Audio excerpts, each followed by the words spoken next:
आज उनकी बेटी के ऊपर आरोप और प्रत्यारोपण लगते हैं तो अपनी बेटी को डिफेंड करने के लिए, अपनी बेटी को बचाने के लिए स्मृति ईरानी जी एक बार फिर से सड़क पर उतरती हुई नजर आती हैं। सीबीआई की, ईडी की लगातार जो है वो लगातार हर जगह पर रेड पड़ती हुई आपको नजर आ रही है, लेकिन सीबीआई और ईडी की एक भी रेड भारतीय जनता पार्टी के किसी भी एक भी नेता के घर पे नहीं पड़ रही है। तमाम खाद्य पदार्थों के ऊपर जीएसटी लगा दी है, लेकिन देश की मीडिया जो है वो एक चीज चला रही है, ब्रांडिंग और नॉन ब्रांडिंग वाली चीज। आप एक बात का मुझे जवाब दीजिए, आज आप कह रहे हैं ना कि भाई वो बालिक नहीं है, नाबालिग है, बालिक नहीं है, नाबालिग है, तो रिया चक्रवर्ती और आर्यन के मामले में क्यों नहीं बोल रहे थे आप? इस सवाल का जवाब दीजिए, तब आपके मुंह में फेविकॉल चिपक जाता है।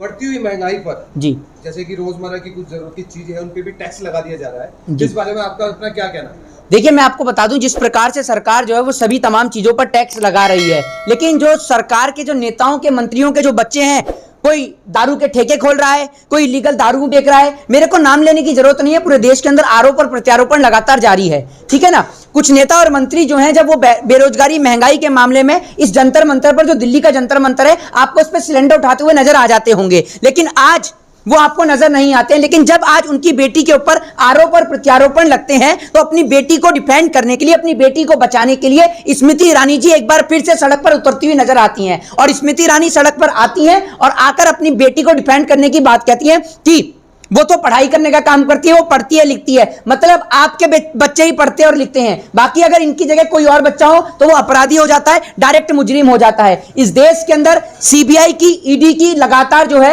वो लगातार हर जगह पर रेड पड़ती हुई आपको नजर आ रही है, लेकिन सीबीआई और ईडी की एक भी रेड भारतीय जनता पार्टी के किसी भी एक भी नेता के घर पे नहीं पड़ रही है। तो क्या भारतीय जनता पार्टी जो इतने बड़े बहुमत में बैठी है, क्या उसका एक भी नेता भ्रष्टाचारी और करप्ट नहीं है? दूसरी बात यह कि तमाम खाद्य पदार्थों के ऊपर जीएसटी लगा दी है, लेकिन देश की मीडिया जो है वो एक चीज चला रही है, ब्रांडिंग और नॉन ब्रांडिंग वाली चीज। आप एक बात का मुझे जवाब दीजिए, आप स्टेशनरी की दुकान पर जाइएगा और स्टेशनरी की दुकान पर जाकर एक सवाल करिएगा कि नॉन ब्रांडेड शॉर्पनर कौन सा होता है, नॉन ब्रांडेड रजिस्टर कौन सा होता है, जरा वो बताएं तो सही कि नॉन ब्रांडेड सामान कौन सा है। जो चीज पॉली बैग में पैक हो गई, इस पे हॉलमार्क लग गया, वो सीधे तौर पर ब्रांडिंग हो गई, वो ब्रांडेड हो गया। तो खुला हुआ सामान मिलता कहां है ये बताइए आप मुझे। एक मिनट, आटा, एक बात मुझे आप मुझे बता दीजिए, सुन लीजिए। आप अगर सोसाइटी में रहते हैं तो आटा आपके पास में आता है, खुला हुआ आटा आता है क्या? दूसरी बात यह कि दूध की आप बात करें, दूध की थैलियां लोगों के घर तक पहुंचती हैं। आप ये बताइए, दिल्ली के अंदर क्या पशुपालन करना लीगल है? गरीबों के लिए तो फायदेमंद है ना सर। अरे तो एक बात मुझे तो बता दीजिए, गरीब दूध कहां से लाता है? गरीब दूध कहां से लाता है? लेता गौवाला से, खुला हुआ। कहां से?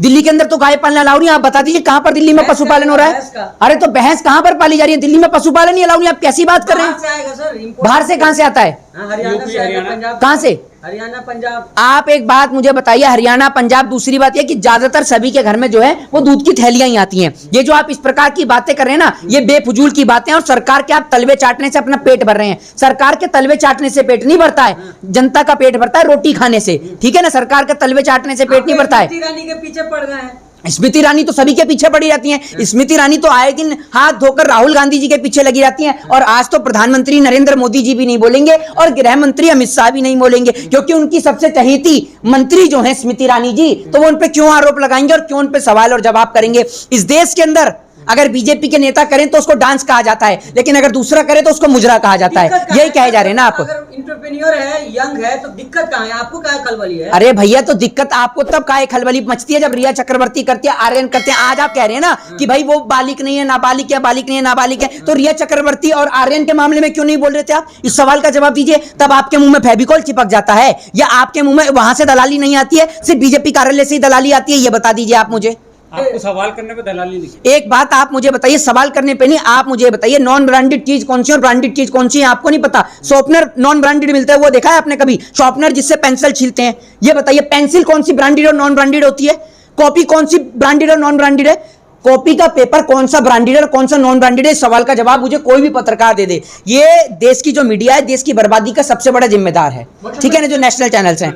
नमाज को लेकर जिस तरह से गिरफ्तारी हो रही है उस पर क्या कहेंगे? जिस तरह से कर्नाटक में आपने पहली बात तो मैं आपको बता दूं कि ये जो नमाज का मामला है या मंदिर और मस्जिद का मामला है, ये भारतीय जनता पार्टी की सरकार इतनी नीच और निर्लज्ज सरकार है कि अभी हमारे 7 कावड़ यात्री जो हैं, वो जो भगवान महादेव की कावड़ यात्रा लेने के लिए जा रहे थे, उनका रोड एक्सीडेंट में उनकी डेथ हो जाती है, लेकिन वो 7 के 7 लोग जो हैं वो मध्य प्रदेश के होते हैं। मध्य प्रदेश के मुख्यमंत्री और देश के प्रधानमंत्री जो चंद मिनटों और सेकंडों पर ट्वीट करते हैं, 7 कावड़ यात्रियों की मृत्यु हो गई, उनकी डेथ हो गई, लेकिन एक भी ट्वीट अब तक नहीं किया गया है। दूसरी बात ये कि ये दुर्घटना कहां घटित हुई है। ये दुर्घटना कोई राजस्थान में या छत्तीसगढ़ में नहीं घटित हुई है, ये दुर्घटना उत्तर प्रदेश में घटित हुई है, जहां पर योगी जी की सरकार है। यानी सीधे तौर पर शासन और प्रशासन जो है वो कांवड़ यात्रियों को सुविधा देने में, कांवड़ यात्रियों को प्रशासन जो है वो ठीक तरीके से उनकी मदद नहीं कर रहा है, उनको रास्ता नहीं मिल रहा है। फूल बरसाए जा रहे हैं हेलीकॉप्टर से तमाम देख फूल, रहे हैं। अरे सुन लीजिए, हाँ। फूल तो एक बात मैं आपको, फूल बरसाने से कुछ नहीं होता, रोड जाकर देख लीजिए रोडों की क्या हालत है। कावड़ जो है 99% आदमी जो है कावड़ पैदल लेके आता है, आपको यही नहीं पता है।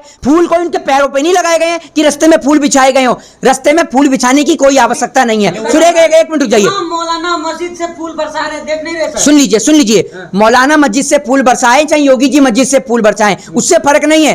कावड़ यात्रियों को बेहतर सड़क की सुविधा कर दो, वो सबसे बड़ी बात है, ठीक है ना। सड़क की सुविधा बेहतर नहीं है। दूसरी बात ये कि वो रोड हादसा हुआ कैसे, कहीं ना कहीं शासन और प्रशासन जिम्मेदार है ना। जहां से कावड़ यात्री आ रहे हैं उनको एक अलग से रोड दिया जाए, उनको आने के लिए सुविधा दी जाए, ताकि वो रोड एक्सीडेंट हुआ कैसे। इस सवाल का जवाब दीजिए आप मुझे। भाई 10 दिन की कावड़ यात्रा होती है, किसके?